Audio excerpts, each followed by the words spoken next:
Monument Valley, the Grand Canyon,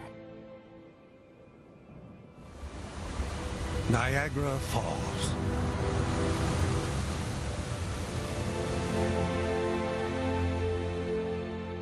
These ancient wonders show how nature's forces have shaped the face of our planet on a vast timescale. How great landmarks are the work of millions of years of slow, imperceptible erosion by wind and water. But here, across 16,000 square miles of Washington state, abrupt rips and scars in the landscape defy this explanation.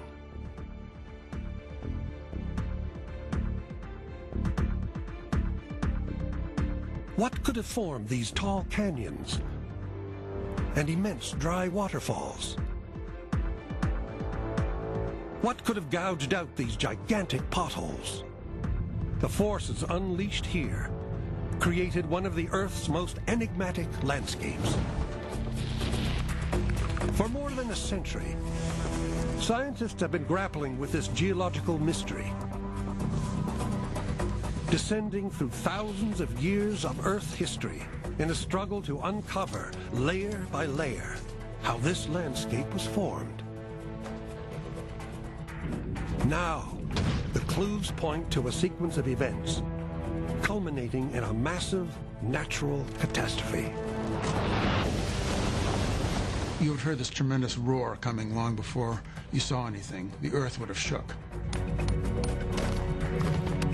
This evidence suggests we have drastically underestimated the powerful forces that shape our planet. It suggests that this world can create cataclysms far more powerful than we ever thought. Tonight, recreated for the first time in 15,000 years, the colossal cataclysm that carved out a landscape in the blink of an eye.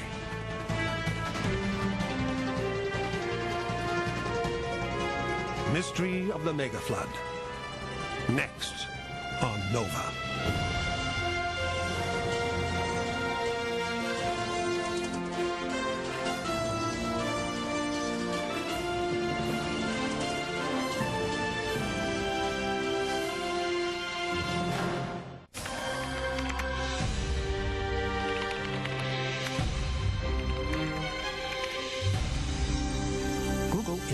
To support Nova in the search for knowledge.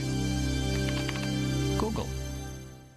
Major funding for Nova is provided by the Howard Hughes Medical Institute, serving society through biomedical research and science education, HHMI. Major funding for Nova is also provided by the Corporation for Public Broadcasting and by PBS viewers like you.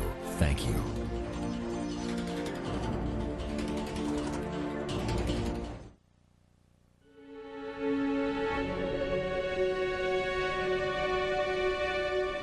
The peaceful, flat farmland of Washington state.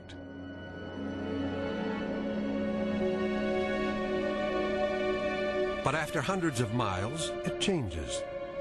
And in the distance, a very different landscape appears.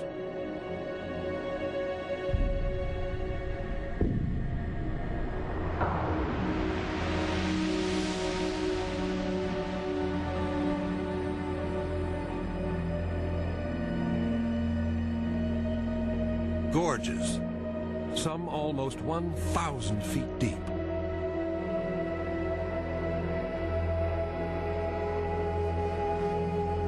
A waterfall, 5 times wider than Niagara, but without any water.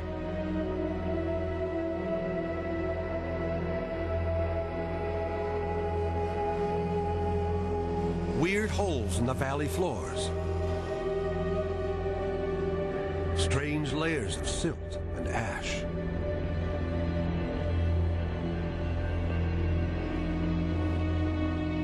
And over the whole area, huge boulders are scattered, as if a giant had dropped them there. Few places on Earth are as mysterious and controversial as the channeled scablands that lie just 200 miles east of Seattle.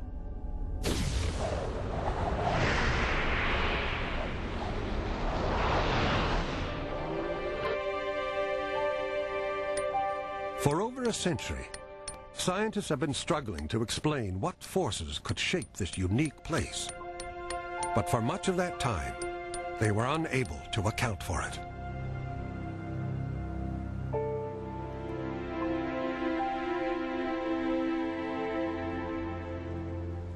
When we see a landform or a group of landforms, we rely upon our knowledge as to how similar landforms were created. So the geologist is always thinking of the origin of a particular feature. However, there was one landscape that really defied the understanding of geologists, and of course that landscape was the channeled scabland. Then a series of clues began to fit together to finally explain this bizarre landscape.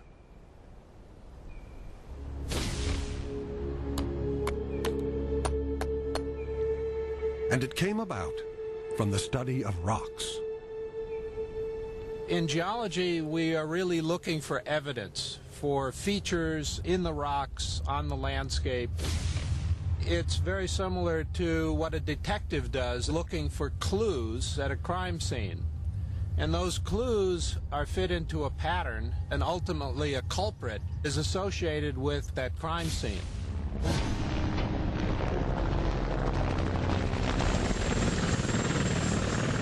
It's wonderful to be flying over one of the most interesting parts of the United States. Even the first explorers and first settlers who came in this area recognized this as truly remarkable topography. And they realized that this was something like the earth having been subjected to wounds and sores. So they called this scabland. But you can't really get a sense of the scale of this unless you get out onto the landscape yourself.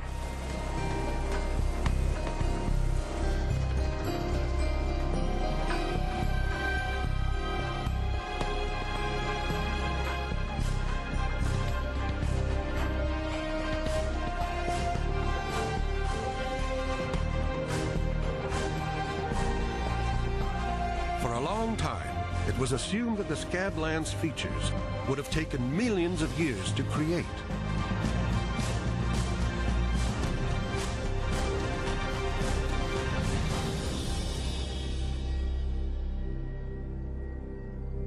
One obvious way this could have happened was by the gradual erosion caused by rivers. After all, some of the most dramatic landscapes in the world have been scoured out by rivers. A lot of the features in this valley do appear at first sight to be related to rivers that may have come through the valley. But some features require fast and violent river action, while others, like this huge hill of gravel, appear to have been laid down by large, slow-moving rivers over millions of years.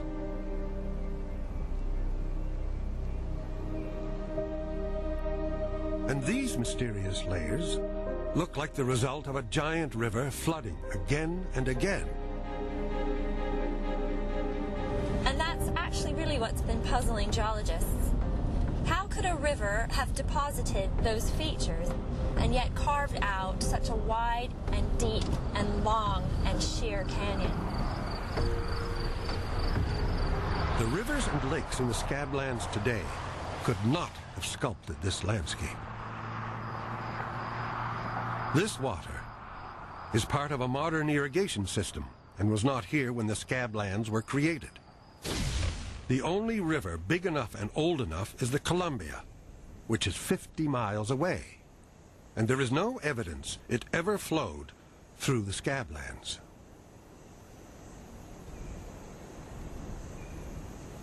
But there's another reason to rule rivers out. No river in the world can form what you are about to see.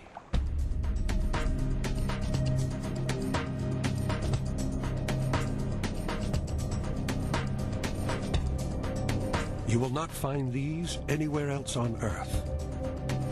These enormous potholes are one of the strangest geological features on the planet.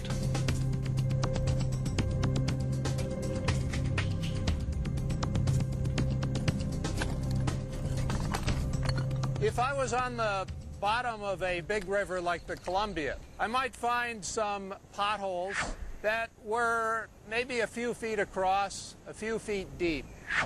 But this feature, this rock basin, of which there are hundreds in the channeled scabland, is about 10 times as big as the potholes that we find in even a large river like the Columbia. It's very clear just from the size of the feature that this was not made by normal river processes.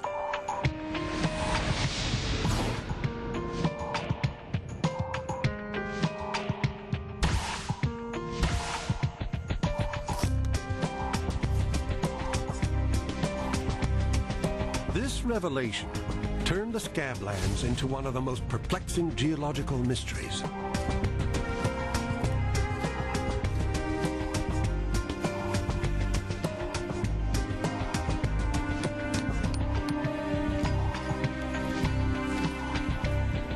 But if not rivers, then what formed this landscape?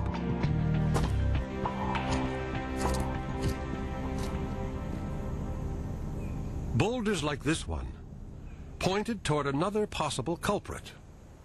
How could this 100-ton giant have been dumped on the edge of this 1,000-foot precipice? It's made of granite, and granite is not native to the scablands.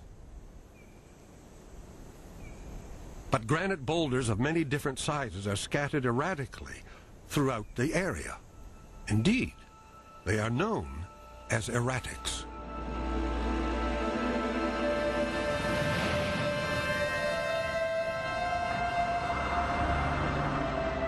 There is one force on Earth that can put this boulder up here, and it is not a river.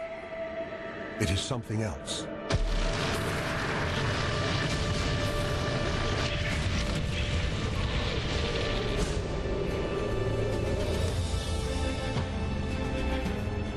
Ice.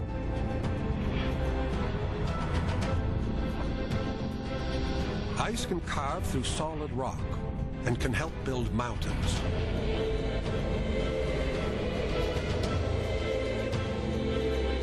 "20,000 years ago, during the last ice age, massive sheets of slow-moving ice called glaciers pushed gradually down from Canada towards the scablands.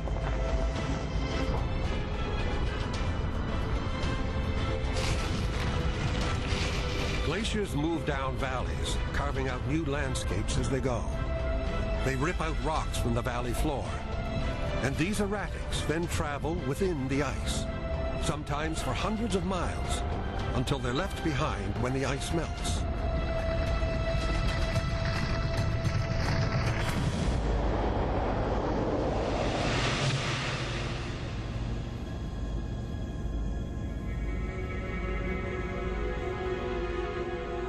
But erratics were not the only clues pointing to glaciers. When a glacier carves out a canyon, it cuts through lots of little valleys on either side, leaving them hanging far above the main valley floor. There are some classic glacial-like features. On the ridge, on the horizon, there are hanging valleys where the cliff cuts a depression. In glaciation, the glacier enters a valley, it enlarges it, and it cuts off the tributaries, leaving them hanging. So it was natural to have as the hypothesis that glaciation may be the origin of some of these large features in the channeled scabland. Yet again, it looked as if the culprit had been found. Surely glaciers, working over thousands of years, must have created this strange landscape. But there was a problem. The ice sheets that flowed down from Canada during the last ice age never reached the scablands.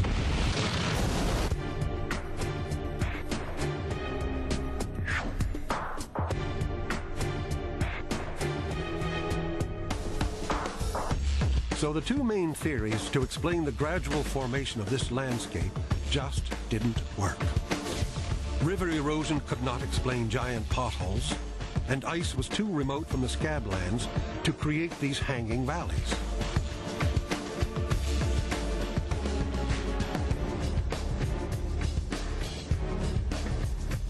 Geologists, it seemed, were back where they had started. Each time they attempted to explain the riddle of this tantalizing landscape, they failed.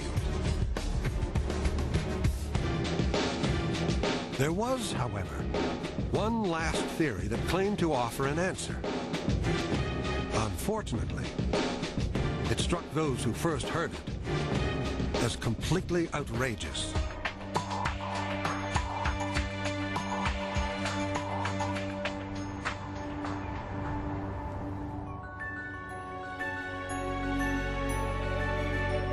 During the 1920s, a geologist named J. Harlan Bretz outlined a theory of what he thought had really happened to the scablands. But Bretz's theory defied all scientific convention. He claimed the scablands were not the result of a slow geological evolution, but of an enormous catastrophe that had happened almost overnight.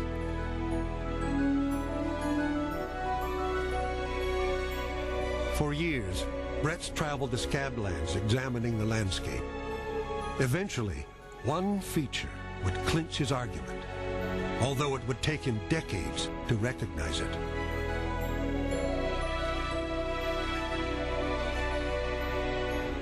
From ground level, these shapes don't make much sense.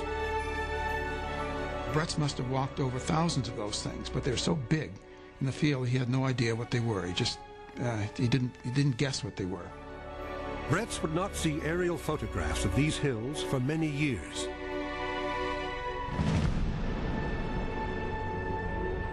But we can see from the air how these shapes begin to look like ripples, a giant version of the ripples left behind on the beach by the sea.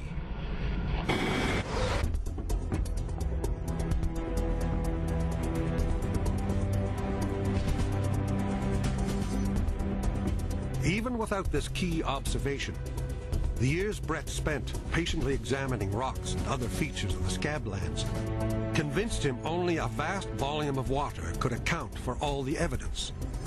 In his mind, the entire landscape, which had once been a flat plateau, was created in a single giant flood.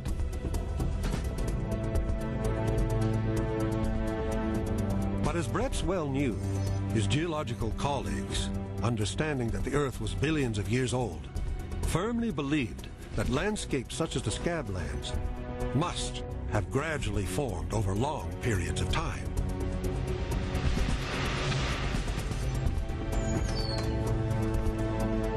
It was this orthodox view that Bretz now seemed to be challenging.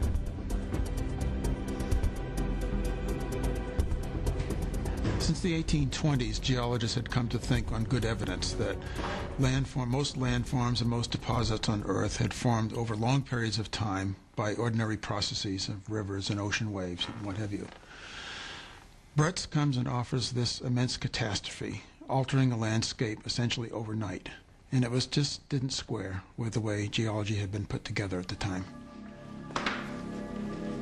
On the 12th of January, 1927, Bretz prepared to address a specially convened meeting of fellow scientists in Washington, D.C. This was his big chance to sell his outlandish theory. The 423rd meeting of the Geological Society of Washington is now called to order. Bretz was proposing something completely unheard of. A body of water up to 900 feet deep, raging through the scablands, and then flowing off into the Pacific Ocean. Over 500 cubic miles of water, great flow depths. Now, no gradual process is responsible for this landscape. I am forced by the field evidence, by what I have observed with my own eyes, to come to this hypothesis. It is clear from my field evidence that the Columbia River, swollen inside, could easily have cut dry falls and deposited... To any self-respecting geologist, this sounded too much like a biblical flood. They dismissed Bretz out of hand. This did not happen overnight, but over many thousands of years. To suggest otherwise is ludicrous.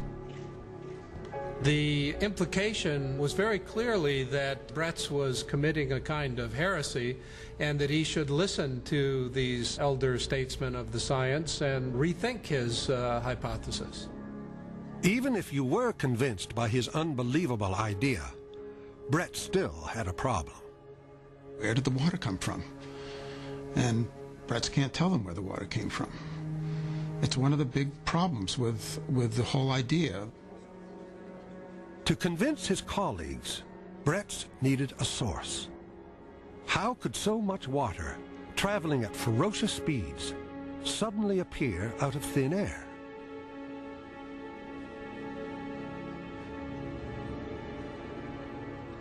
No one among the top geologists gathered that day could imagine a source for this heretical flood. Well, almost no one. Sitting in the audience is J.T. Pardee. Pardee supposedly leans over to a colleague and says, I know where Bretz's water came from. That's this formation. But it would be more than a decade before Pardee revealed his secret. During that time, Bretz remained firmly in the geological wilderness.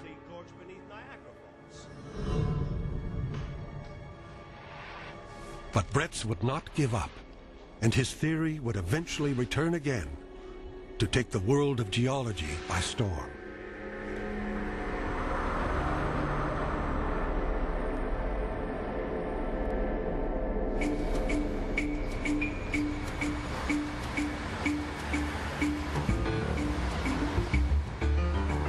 This is Missoula, Montana. It lies 250 miles east of the Scablands.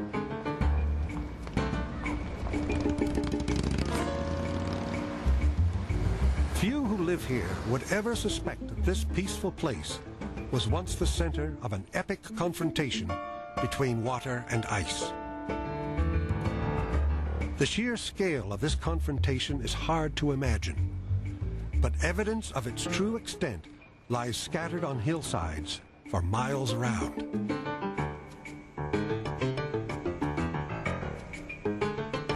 For a long time, no one could work out what made these marks. It was only when geologists discovered some scrapings on a rock that an unusual idea unexpectedly emerged. These marks, scratches as it were, on the bedrock represent the erosion of a large glacier that moved into this valley. This evidence gave rise to the possibility that the glacier created a lake by damming a river.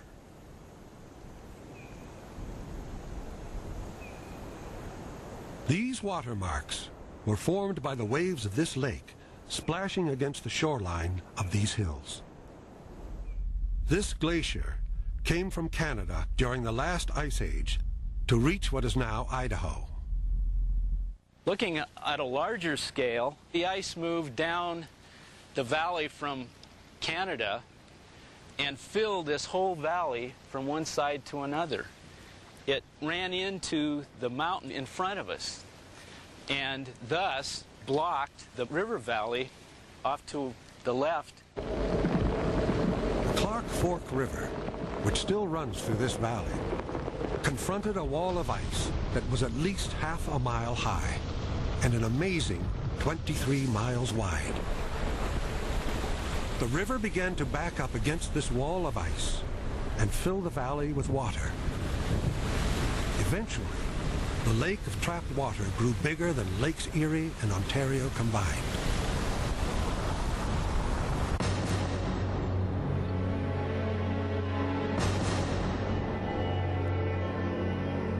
It was this lake that made these watermarks, and if it were still here today, it would drown Missoula, Montana, in well over 1,000 feet of water.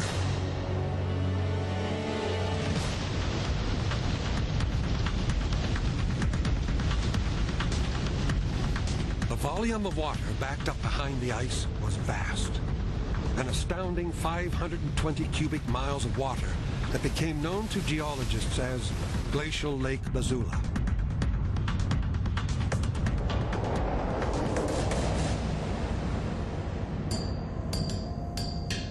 This valley was once the bottom of Glacial Lake Missoula, and it holds vital clues to solving the mystery of the scablands. But what could it have to do with a place that's 250 miles away?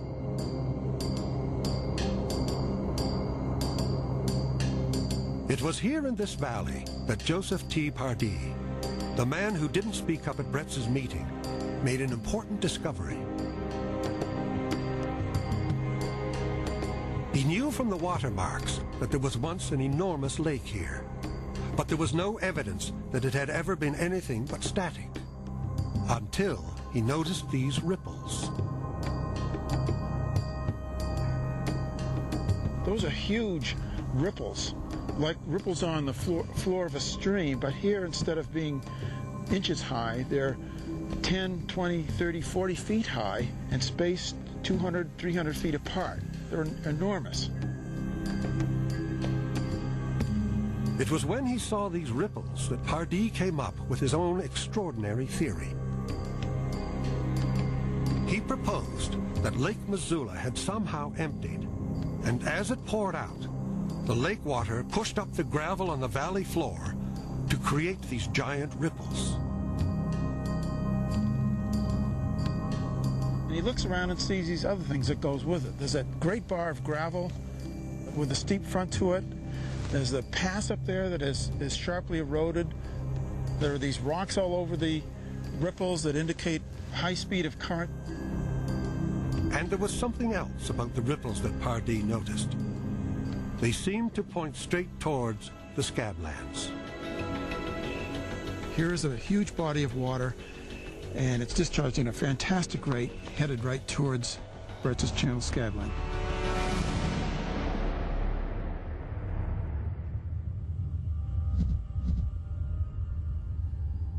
Pardee's discovery of the ripples was crucial.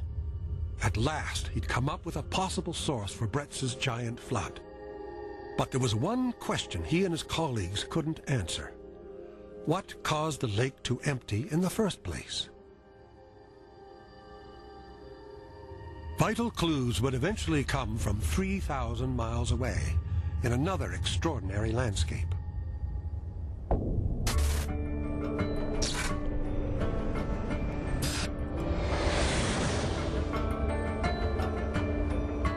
This is Iceland.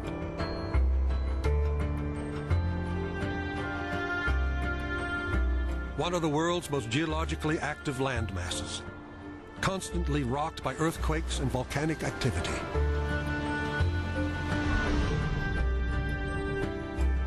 This island, on the northwestern tip of Europe, is home to strange lava-filled formations, and it also has more glaciers than all of those in Europe put together.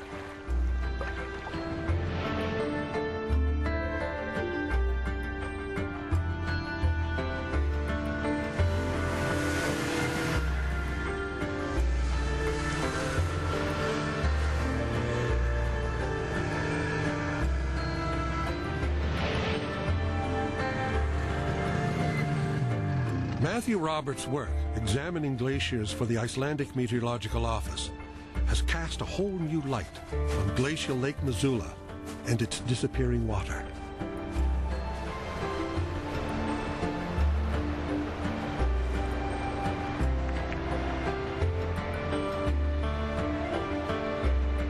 What you are looking at now is a modern-day wall of ice.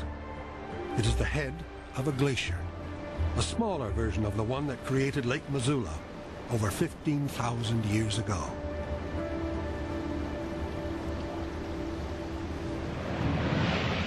This glacier is massive. It's about 300 feet thick, but that's tiny in comparison to the glacier that formed Glacial Lake Missoula, which was at least 10 times thicker. In this example here, the ice has flowed across the valley to the other side, forming a plug. This is exactly the same setting as what would have occurred at Glacial Lake Missoula. When glacial ice blocks the flow of a river and water builds up behind the ice. Scientists call it an ice dam. From his work studying ice dams here, Matthew Roberts and his colleagues have come up with an extraordinary explanation for how glacial Lake Missoula might have emptied.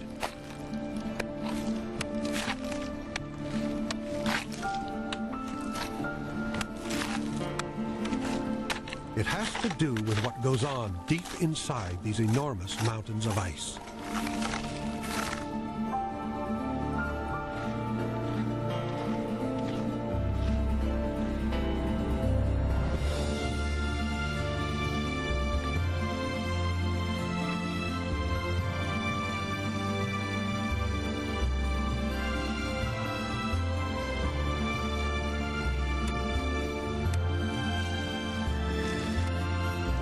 His theory is based on data from seismometers which monitor tiny ice cracks opening hundreds of feet deep inside this massive glacier.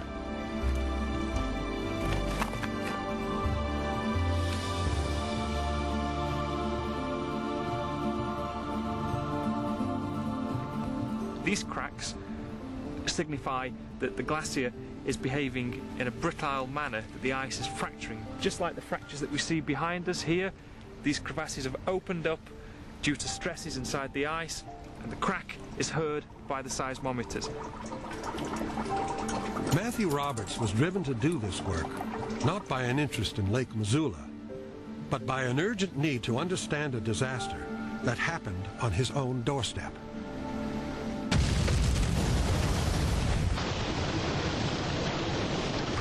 In 1996, a wall of water cascaded through southern Iceland, causing incredible devastation. It was the result of an ice dam collapsing.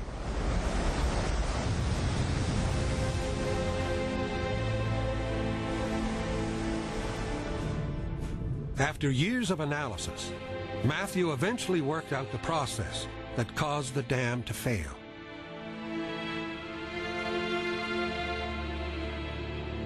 Normally, water freezes at 0 degrees centigrade and forms ice. But deep at the base of an ice dam, the sheer amount of pressure stops the water molecules from expanding. If they cannot expand, then the water cannot freeze. This results in what is known as supercooled water, which can stay liquid at several degrees below freezing. Then this highly pressurized supercooled water begins to force its way into tiny cracks in the ice.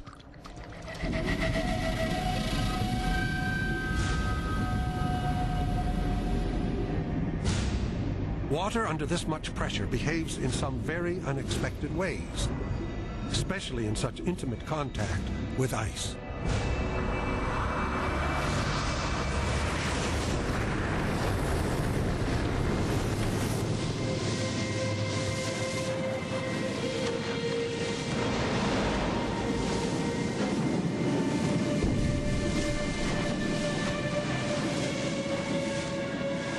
This is the first small step in a chain of events that can end in cataclysm. Once supercooled water has begun to trickle through these cracks, the flowing water alone is enough to trigger a very peculiar process. This moving water creates tiny amounts of friction. This friction releases energy in the form of heat.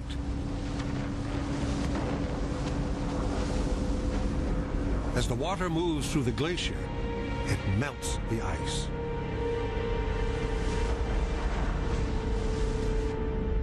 Soon, minute cracks can become giant ones, several feet across. More water can escape, the tunnel enlarges very quickly, but then suddenly the dam would have failed, and bang, the whole dam would have collapsed, and a massive wall of water, kilometers wide, would have swept down valley. This process caused the 1996 Icelandic flood, and scientists now believe it was responsible for what happened thousands of years ago at glacial Lake Missoula, when a half-mile high wall of ice suddenly collapsed, allowing the entire lake to empty.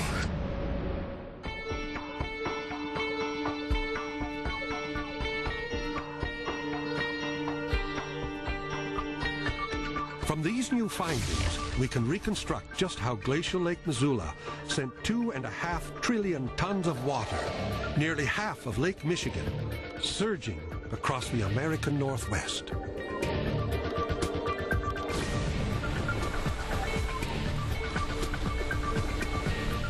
First, river water built up for years behind the ice dam. Then, as it reached depths of several thousand feet, the pressure grew, forcing molecules of supercooled water into cracks at the base of the glacial Lake Missoula ice dam. What started as a minute trickle of water quickly hollowed out a series of tunnels in the ice that fatally destabilized the whole structure.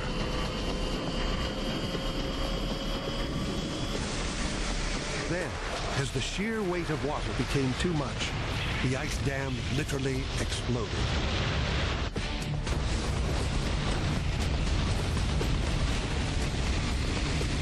Leaving a gaping hole, a mile or more wide, through which a sea of lake water erupted. You would have heard this tremendous roar coming long before you saw anything. The earth would have shook. Imagine the loudest noise you've ever heard, and multiply that by 1,000 times. The sheer speed and volume of this incredible mass of water turned up those huge ripples and left behind watermarks as a record of its vast size.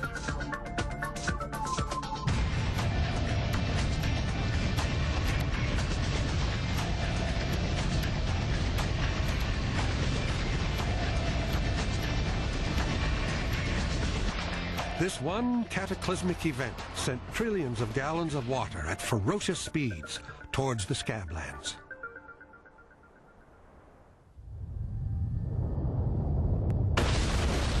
This is how scientists believe the ice dam collapsed and how glacial Lake Missoula emptied. But could this single event have created all the extraordinary features in the scablands?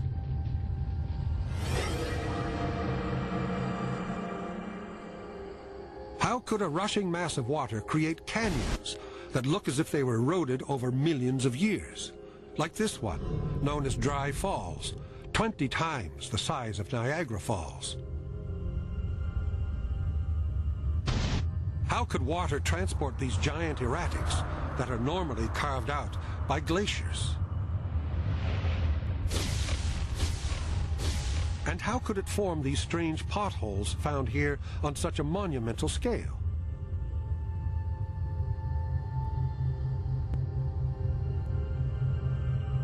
To test whether a single flood coming from Lake Missoula could really have done all this, scientists have built their own mini scablands.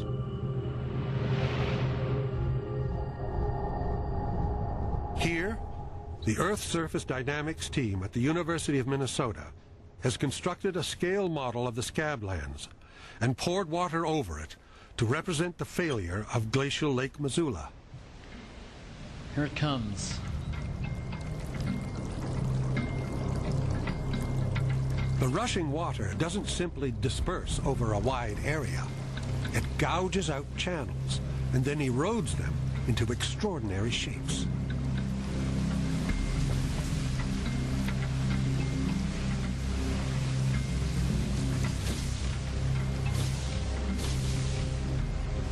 It is only when the water is turned off that the significance of these shapes becomes clear.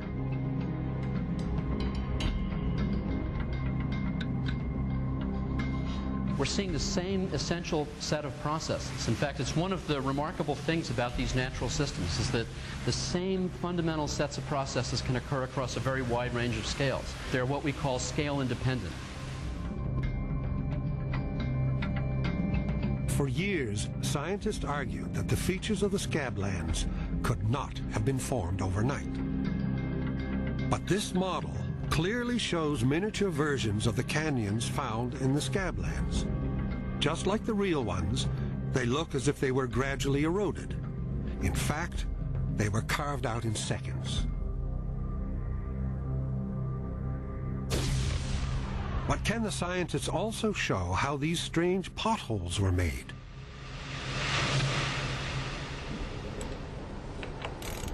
This water tunnel demonstrates the effects of water moving at high speeds.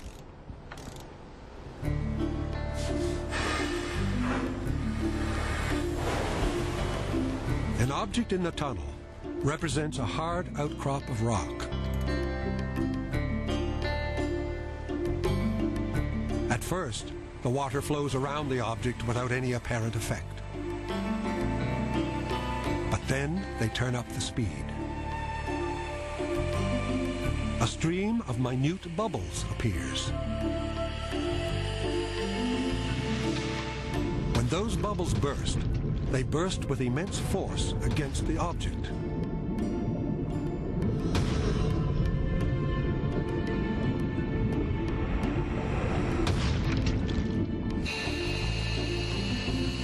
As the speed of water increases further, the bubbles collapse with ever greater intensity. The process, slowed down nearly 100 times, reveals a long twisting thread emerging from the metal object. It is in this high-speed vortex of bubbles where the secret to the flood's incredible power lies. So if you look at this, the first thing we see here is this very strong vortex here. So you got like a sledgehammer effect. Every time one of these forms and collapses, bang, you got a sledgehammer.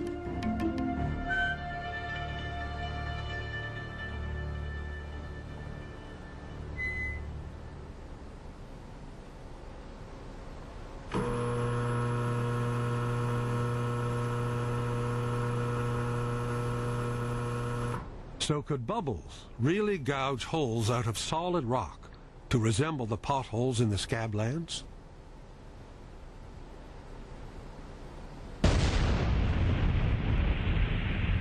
Slowed down 80 times, this experiment shows solid rock being drilled out by the power of bubbles. But what would this have looked like during the flood? As the flow of water from Lake Missoula surged through the scablands, it would have hit some hard outcrops of rock, creating a vortex of bubbles. Within seconds, these bubbles would drill through cracks in the rock, and the turbulent currents would then scour out huge potholes. With this last mystery solved, it does seem plausible that a single giant body of water could create all the features of the scablands. So it is now possible to complete the reconstruction of the incredible events that took place on a fateful day 15,000 years ago. The immense pressure of supercooled water fatally destabilized the ice dam at glacial Lake Missoula. Then massive chunks of ice within the dam began to fall into the raging torrent until the whole dam just gave way. The collapse of the ice dam released a sea of water. This water then traveled up to 60 miles per hour, rushing headlong towards the scablands.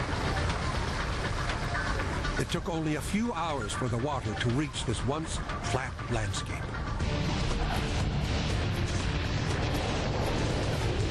In places, the water was a staggering 800 feet deep.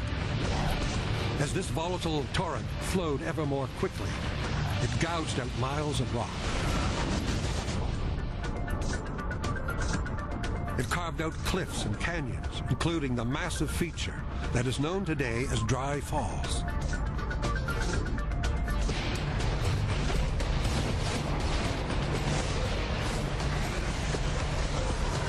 Meanwhile, huge underwater tornadoes were blasting out potholes.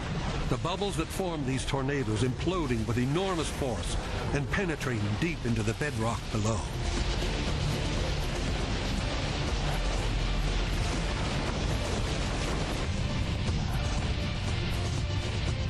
As the chunks of ice from the original glacier were carried huge distances by the floodwaters, the boulders they contained within were randomly flung aside.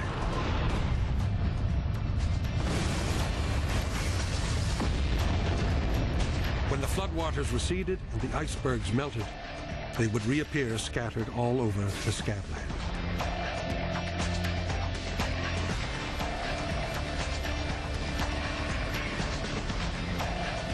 After a tumultuous journey, this muddy torrent surged out to sea along the floor of the Pacific until it came grinding to a halt over 1,000 miles from its point of origin. It had only taken a few hours to get there.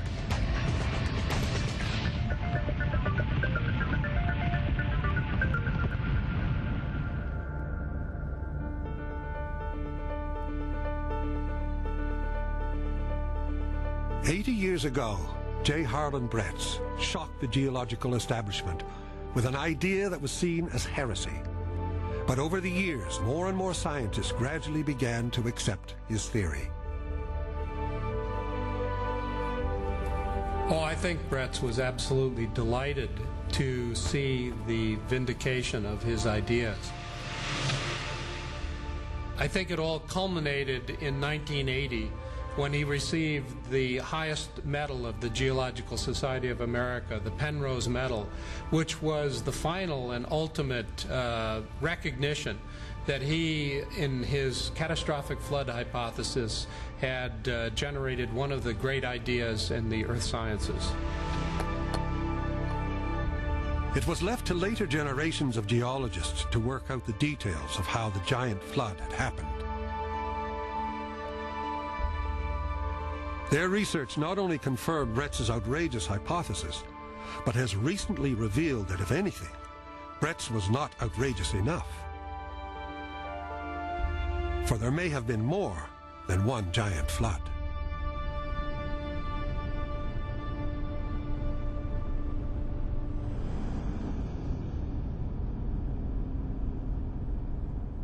This final twist in the tale centers on one of the classic features of the scablands that has long intrigued geologists. This canyon with its many layered deposits. Richard Waite has been studying these deposits for over 20 years. It was assumed that these layers were formed by changes in the speed of one giant flood, known as pulses. But that was before he discovered something odd.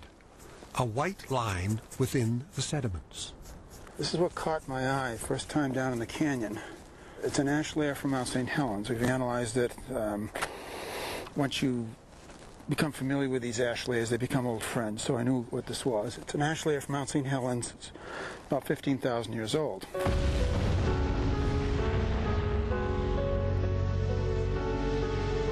Mount St. Helens in Washington state erupts regularly.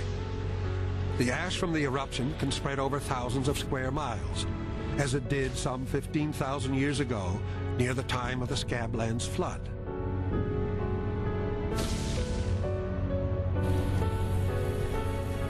At first, it was thought that the ash had fallen into the water and drifted down into these layers.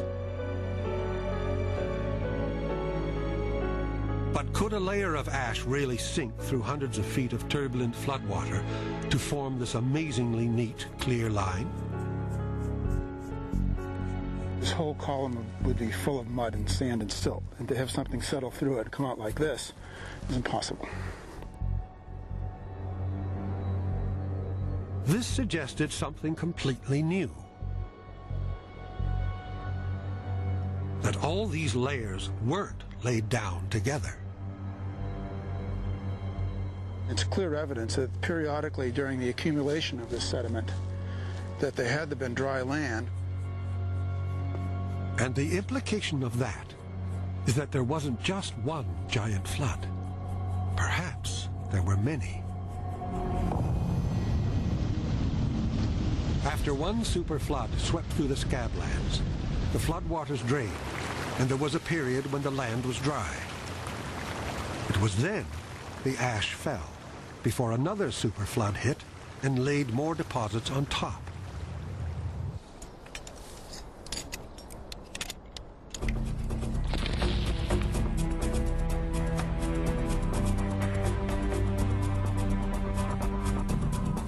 The only way to know whether this theory is true is to date the layers, as Kathleen Nichol is now painstakingly doing.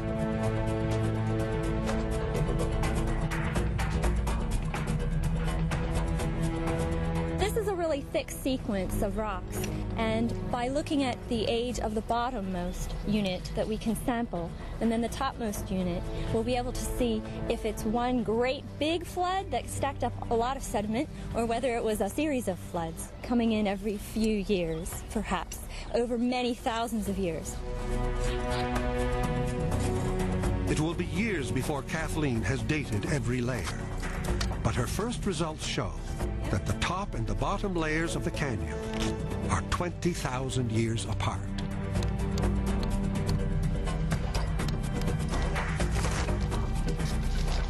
We thought that there was just one flood. But now, with these results, we can say with certainty that this area has been repeatedly hit by cataclysmic mega-floods again and again. With these latest results, the culmination of over a century of geological investigation, it now seems that gigantic floods, as well as smaller ones, were a regular feature of this landscape during the Ice Age. Incredibly, ice dams collapsed and reformed in a cycle that rocked the scablands again and again.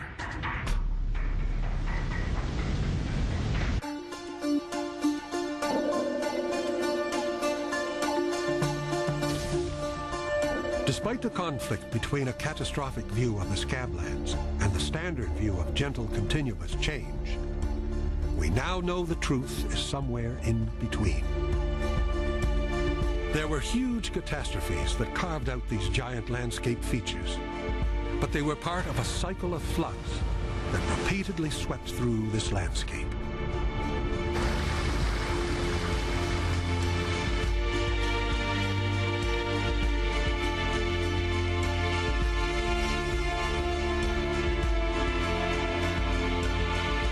The channeled scabland is one of the most fascinating landscapes, and the tremendous catastrophic floods were probably the most spectacular things that happened on the planet.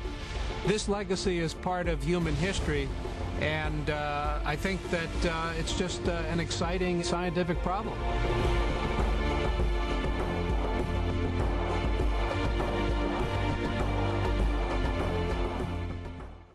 Next time